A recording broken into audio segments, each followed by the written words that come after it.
తల్లిదండ్రులు తమ పిల్లల పట్ల ప్రత్యేక శ్రద్ధ తీసుకోవడం చాలా ముఖ్యం. చదువుపై దృష్టి పెట్టకపోతే పిల్లలు చెడిపోతారు. పిల్లల పాఠశాలలో ఎలా ఉందో తెలుసుకోవడానికి తల్లిదండ్రుల ఉపాధ్యాయుల సమావేశం క్రమం తప్పకుండా జరుగుతుంది. ఇందులో టీచర్లు పిల్లలకు వారి పరిస్థితి గురించి చెబుతూ ఉంటారు. కాబట్టి ఈ మీటింగ్ను తేలిగ్గా తీసుకోకూడదు. తల్లిదండ్రులు ఈ సమావేశానికి ఖచ్చితంగా హాజరు కావాలి. తద్వారా వారు తమ పిల్లల అల్లర్లు, చదువులు రెండింటి గురించి తెలుసుకుంటారు. చాలాసార్లు తల్లిదండ్రులు తమ పిల్లలకు సంబంధించి ఉపాధ్యాయులను ఏమి అడగాలో తెలియక ఉపాధ్యాయుల మాటలు విని వెళ్ళిపోతారు. లేదా ఒకట్రెండు ప్రశ్నలు వేసి ఇంటికి తిరిగి వస్తారు. ఇంటికి వచ్చిన తరువాత అరే ఆ విషయాన్ని అడగడం మరచిపోయానని బాధపడుతుంటారు. అయితే ఇక మీరు ఆందోళన చెందాల్సిన అవసరం లేదు.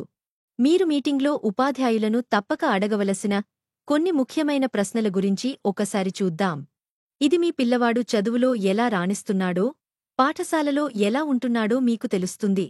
మరి ఆ ప్రశ్నలేంటంటే, మీ అమ్మాయి లేదా అబ్బాయి చురుకుగా పాఠశాలలో పాల్గొంటున్నారా?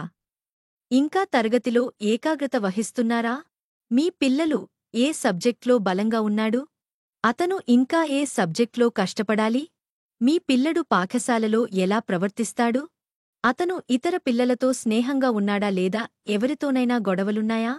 పిల్లలకు ఏదైనా పాఠ్యేతర కార్యకలాపాలపై ఆసక్తి ఉంటే పాల్గొనడానికి ఎలాంటి అవకాశాలున్నాయి? తమ పిల్లలు క్లాస్లో తన విషయాలు చూసుకుంటాడా? లేదా తమ పిల్లలు చదువులో వెనుకబడి ఉంటే అతనికి ప్రత్యేకంగా ట్యూషన్ చేయాల్సిన అవసరముందా? మన పిల్లల ఎదుగుదలకు మనం ఎలా సహాయం చేయవచ్చు?